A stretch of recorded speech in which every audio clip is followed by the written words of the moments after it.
நான் உங்களில் நான். இது வாய்ஸ் ஆஃப் பெயின், வலிகளை பற்றி பேசப்படும். இன்றைக்கி ஒரு விஷயத்தை நான் உங்கள் கூட ஷேர் பண்ண போகிறேன்.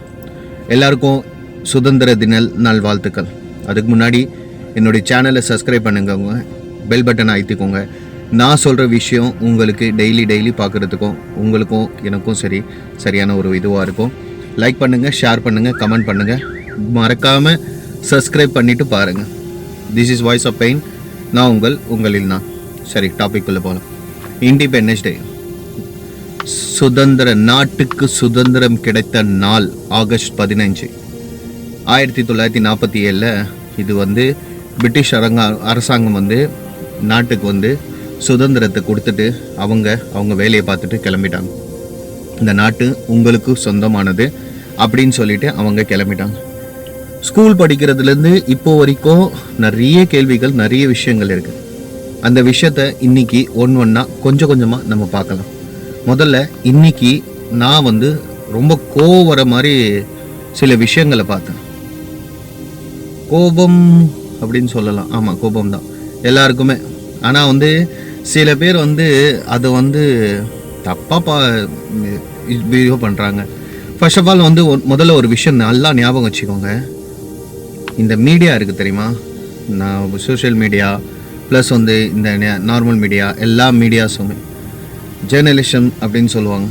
இந்த செய்தியாளர்கள், செய்தி வாசிப்பவர்கள் எல்லாருமே சேர்ந்து ஒரு சின்ன ஒரு உண்மையாகவே இங்கே சுதந்திரம் யார் எப்படி கிடைச்சது அதெல்லாம் மறைச்சிட்டு இன்னைக்கு அவங்களுக்கு தகுந்த மாதிரி ஒரு விஷயத்த, ஒரு பிம்பமாக இதுதான் நமக்கு, இதை காமிச்சா நம்ம மேலே வந்துடலாம், நம்ம டிஆர்பி ஏற்றிடலாம், நம்ம காசு சம்பாதிக்கலாம் அப்படின்னு சொல்லி பண்ணின்னு இருக்காங்க.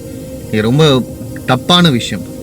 இது ஒரு முன்னுதாரணமே கிடையாது. அதுக்கு எல்லாருமே துணையும் போகிறாங்க, அரசாங்கமும் சரி எல்லாருமே. முதல்ல இது ரொம்ப பெரிய தப்பு. இவங்க வந்துட்டாங்க, அவங்க சல்யூட் பண்ணிட்டாங்க, இவங்க சல்யூட் பண்ணிட்டாங்க. இதெல்லாம் நியாயமாங்க?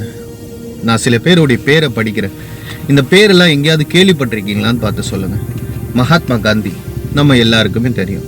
நேதாஜி நம்ம எல்லாருக்குமே தெரியும். இந்த 2 பேர் தெரியும். அடுத்தது நான் படிக்க போகிற விஷயத்த நீங்களே யோசிச்சு பாருங்க. எத்தனை பேர் இது எல்லாருமே, இதில் 2 பேரை தவிர மற்ற எல்லாருமே நான் அடுத்த படிக்க போகிற மொத்த பேருமே பிரிட்டிஷ் அரசாங்கத்தால் கொல்லப்பட்டு இறந்தவங்க. அப்படிப்பட்டவங்களை இன்னைக்கு நம்ம எல்லாமே பார்க்க போகிறோம். பகத்சிங் 1931 தூக்கில் ஏறப்படுறார். அதுக்கப்புறம் சந்திரசேகர் ஆசாத், சர்தார் வல்லபாய் பட்டேல், பாலா கங்கநாத் திலகர், லாலா லாஜ்பத் பாய், பினின் சந்திரபால், ராணி லட்சுமி ராய், மங்கள பாண்டே, குதிராம் போஸ், அஷ்ஃபகுல்லா கான், ராம் பிரசாத் பிஸ்மில், சரோஜினி நாயுடு, அன்னி பெசன்ட், ஜால்கரி பாய், குலாப் கவுர். இது நான் சும்மா மேலோட்டமாக எடுத்த பேர்கள். இதெல்லாம் நான் ஸ்கூல் படிக்கும்போது ஒவ்வொருத்தருடைய லைஃப்பையும் நான் படிச்சிருக்கேன். இதில் யாரை பற்றியும் இன்னைக்கு வரலாறு பேசுதான்னு பார்த்தீங்கன்னா இவங்களை பற்றி பேசலை. ஒரு நடிகையும் அரசியல்வாதியும் இல்லை வேற ஏதாவது விஷயத்த அது ஒரு பிம்பமாக காமிக்கிறாங்க. ஆனால் நாட்டுக்காக இது என்னுடைய நாடு, நீங்கள்லாம் இங்கேருந்து வெளியில போங்க அப்படின்னு சொன்னவங்க. இந்த 80 வருஷம் ஆண்டுகளில், இந்த 80 வருஷத்துக்கு முன்னாடி கிட்டத்தட்ட அவங்க கிட்ட 300 வருஷம் போராடி இருக்காங்க. 300 வருஷம் சண்டை போட்டிருக்காங்க, உயிரை தியாகம் பண்ணியிருக்காங்க. நான் சொன்னது சும்மா மேலோட்டமாக சொன்ன பேர்கள். இதெல்லாம் உனக்கு ஒரு பெரிய விஷயம் கிடையாது. 300 பேர், நான் 300 வருஷம் அந்த பிரிட்டிஷ் அரசாங்கம் கிட்ட அடிமையாக இருக்க மாட்டோம்.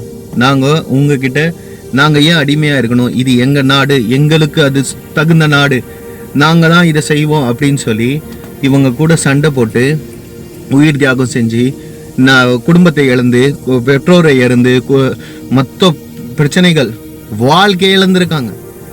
எல்லாருமே வாழ்க்கையை இழந்து அடுத்த ஜென்ரேஷன், அடுத்த தலைமுறை நம்ம எல்லாருமே சுதந்திரமாக நல்லா இருக்கணும்னு சொல்லி பாடுபட்டவங்களில் இவங்களில் 2 பேர் தெரியும். மற்றவங்களுக்கு யாருக்கெல்லாம் தெரியும்? யாருக்காவது தெரியுமா? ஏதோ காலத்தில் ஸ்கூல் படிக்கும்போது ஏதோ இந்த பேரெல்லாம் கேட்டுப்பட்டிருக்குமே, அப்படி தான் பார்த்துருக்கோம். ஆனால் இன்னைக்கு இதெல்லாம் நாட்டுக்கு முன்னேற்றமானு பார்த்தா கண்டிப்பாக கிடையாது. இந்த நாளில் எதை பேசணும்? இவ்வளோ பேர் தியாகம் செஞ்சுருக்காங்க, அதை தான் நம்ம பார்க்கணும்.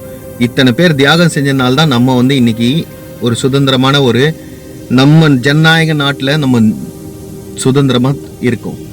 இதை விட்டுட்டு டிஆர்பிக்காகவும் இல்லை வேறு விஷயத்துக்காகவும் இவங்கெல்லாம் பண்ணுறது என்னை பொறுத்த வரைக்கும் இது ஒரு அநியாயம், இது ஒரு தப்பான செயல். இதில் உங்களுக்கும் மாற்று கருத்து இருக்காதுன்னு நினைக்கிறேன். ஆனால் இதை பற்றி யாராவது பேசுவாங்களான்னு பார்த்தா நானும் பார்க்குறேன், எல்லாரையும் பார்க்குறேன், யாருமே இதை பற்றிலாம் பேச மாட்டேங்கிறாங்க. இவங்க வந்தாங்க, அவங்க செஞ்சாங்க. என்னங்க பண்ணுறீங்க? நியாயமாங்க இது? சரி, அது அவங்க அதுக்கு தகுதியானவர், அவங்க அதுதான் பண்ணுறாங்க. நீ ஃபோட்டோ எட, நான் உனக்கு போஸ்ட் கொடுக்குறேன் அப்படின்றாங்க. நீ கேமரா வை, எங்கே கேமரா காமிக்கிறேன் அங்கெல்லாம் நான் வந்து என்னுடைய ஃபேஸை காமிக்கிறேன், நீ பார்த்து வந்து ரசி அப்படின்றாங்க. நான் பொதுவாக தான் சொல்கிறேன், குறிப்பிட்டோ யார் பேர் யார் இதுன்னு சொல்லலை. இங்கேயும் அப்படி தான் இருக்குது, நாட்டில் இப்படி இருக்குது. இது தவறான ஒரு முன்னோட்டத்தை, தவறான ஒரு கண்ணோட்டத்தை காமிக்கிற ஒரு விஷயம். பிற்காலத்தில் நெக்ஸ்ட் ஜென்ரேஷனில் வர பசங்களுக்கு அவங்களுக்கு இதெல்லாம் என்னன்னே தெரியாது. ஓ, இந்த டைமில் வந்து இவங்க வந்து ஃபோட்டோ பிடிச்சிருக்காங்க, இவங்க டிஆர்பி பண்ணியிருக்காங்க, இன்றைக்கி எதை பார்க்குறாங்களோ அதுதான் அவங்க யோசிப்பாங்க. இப்போ வர பிள்ளைங்களுக்கு அவங்களுக்கு இந்த சுதந்திரம் எப்படி கிடைச்சதுன்னு என்னன்னு கூட தெரியாமல் போயிடும். அவ்வளோ பெரிய விஷயத்தில் பின்தங்கி போகிற மாதிரி ஒரு விஷயத்தை உருவாக்குறாங்க. இவங்களுடைய விஷயத்தை வந்து அதை கட்டமைக்கிறாங்க. அது ரொம்ப தவறான ஒரு விஷயம். யார் செஞ்சாலும் தவறு தான். இதை நான் சொன்னனால நீங்கள் எல்லாரும் மாறிடுவா போகிறாங்க? யாருமே மாற போகிறது கிடையாது. பட் சிந்திச்சு பாருங்கள், இந்த சிந்தனையை பாருங்கள். எத்தனை பேர் உயிர் தியாகம் பண்ணியிருக்காங்க, எத்தனை பேர் கஷ்டப்பட்டுருக்காங்க, எத்தனை பேர் யாருமே இங்கே யாருக்குமே மதிப்பு இல்லாமல் போயிடுச்சு. கஷ்டப்பட்டவெல்லாம் மதிப்பு இல்லாமல் போயிடுச்சு. ஒன்றுமே பண்ணாதவெல்லாம் நான் தான் இன்னைக்கு நாட்டுக்கு சுதந்திரம் வாங்கி கொடுத்த மாதிரி பண்ணுறாங்க. நாங்கள் தான் சுதந்திரம் வாங்கி கொடுத்தோம், நாங்கள் தான் இப்போ நீ அந்த மாதிரி ஷோவை காமிக்கிறாங்க. இதுக்கு இந்த மீடியாவும் துணை போகுது. நான் யாரையும் குறை சொல்கிறதுக்கெல்லாம் வரல. பட் நாள் என்னவோ என்ன பேஸ் பண்ணி நம்ம சுதந்திரம் எடுத்தோமோ அது மக்களுக்கு, இந்த நாட்டில் இருக்கிற பசங்களுக்கு, குழந்தைங்களுக்கு எல்லாருக்குமே அறிவுரை சொல்கிற மாதிரி இருக்கும். இந்த நாள் வந்து ஸ்கூல், காலேஜஸ் எல்லாத்துலேயும் கொடியேற்றுவாங்க. அவங்களுக்கு எதை முன்னோட்டம் எது காமிக்கணும்னா இப்படி தான் இந்த நாட்டு வந்து சுதந்திரம் கிடைச்சு. இது நம்ம நாடு, நம்ம வாழ்கிற இந்த இந்தியா நாடு நம்ம நாடு. நம்ம நாட்டில் எல்லாருமே ஒற்றுமை. நம்ம எல்லாருக்குமே ஒரு நம்ம மத ரீதியாக நம்ம மாறி இருக்கலாம், உடல் ரீதியாக மாறி இருக்கலாம், கலர் ரீதியாக மாறி இருக்கலாம். ஒருத்தர் ஹைட்டாக இருப்பார், ஒருத்தர் குள்ளமாக இருப்பார், கருப்பாக இருப்பார், சோப்பாக இருப்பார். இங்கே எல்லாருமே இருக்காங்க. இங்கே வந்து இவன் தான் இருக்கான் அப்படின்லாம் கிடையாது. ஆனால் எல்லாருமே நல்லா ஞாபகம் வச்சு, நம்ம எல்லாருமே இந்தியன்ஸ்.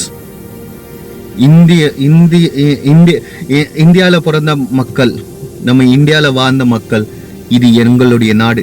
எங்களுடைய நாட்டுக்கு என்னுடைய முன்னோர்கள் எல்லாருமே எனக்காக கஷ்டப்பட்டு அவங்க எனக்கு சுதந்திரத்தை வாங்கி கொடுத்துருக்காங்க. நான் இப்படிப்பட்டவங்களுடைய வரலாறுலேருந்து நான் வந்திருக்கேன். இதை தான் எல்லாருக்கும் போதிக்கணும், இதை தான் எல்லாருக்கும் சொல்லணும். இதை யாராவது சொல்லுவாங்க, யாராவது கேட்பாங்கன்னு பார்க்குறீங்க? கண்டிப்பாக யாருமே கேட்க மாட்டாங்க. பட் ஒரு வலி தான், எனக்குள்ளே உண்டான வலி இது. என்னடா இப்படிலாம் பண்ணுறாங்களே. காலையிலேருந்து நியூஸ் பார்க்கும்போது நிறைய நியூஸை பார்த்தேன். அந்த நியூஸில் எல்லாமே வந்து எதன் அடிப்படையில் இருக்கோ அதை பற்றி யாருமே பேசலை. அதனால தான் ஒரு விதமான ஒரு ஃபீல், கோபம், அதே நேரத்தில் வலி. அந்த வலியை உங்கள் கூட ஷேர் பண்ணணும்னு சொல்லி நினச்சேன். அதுதான் நான் உங்கள் கூட ஷேர் பண்ணி கொஞ்சம் சிந்திச்சு பாருங்கள். இந்த விஷயத்த நீங்களே கொஞ்சம் செஞ்சு பாருங்க. நான் என் பசங்களுக்கு அதுதான் சொல்லுவேன், தயவுசெய்து இன்னும் மீடியா நியூஸை பார்க்குறத விட வரலாறு என்னன்னு பாருங்கள். ஏன்னா நம்ம வந்து மறந்து போயிடுறோம். மறதிங்கிறது ரொம்ப இயல்பான மனுஷனுக்கு ஒரு ரொம்ப பெரிய பலன். ஈஸியாக மறந்து போயிடும். மறக்கிற மாதிரி செயல்கள் இது கிடையாது. இது மறந்து போகிறதுக்கு இந்த ஒரு விஷயம் மறந்து போகிறதுக்கான விஷயம் கிடையாது. நம்ம ஒவ்வொரு நாளும் நம்ம யோசிக்கணும். இந்த மாதிரி எல்லாருமே கஷ்டப்பட்டிருக்காங்க. இஸ்லாமியர்கள், இந்துக்கள், கிறிஸ்டின்ஸ் அந்த டைமில் மத ரீதியாக மாறி இருக்கலாம். ஆனால் எல்லாருமே ஒற்றுமையாக இருந்து இந்த நாட்டுக்காக போராடி இருக்காங்க. நாட்டுக்காக, அந்த சுதந்திரத்துக்காக போராடி சண்டை போட்டு உயிரை தியாகம் செஞ்சு நம்ம நெக்ஸ்ட் ஜென்ரேஷன் நீங்கள் நல்லா இருங்க. உங்களுக்கு எந்த விஷயமும் நீங்க எதுவுமே நீங்க பார்க்காதீங்க அப்படின்னு சொன்ன விஷயத்த அவங்க வாங்கி கொடுத்தா இவங்க வேற மாதிரி உருவாக்குறாங்க. நாங்க தான் சுதந்திரம் வாங்கி கொடுத்த மாதிரி உருவாக்குறாங்க. சரியா? இது தப்பு. என்னை பொறுத்த வரைக்கும் தப்பு தான்.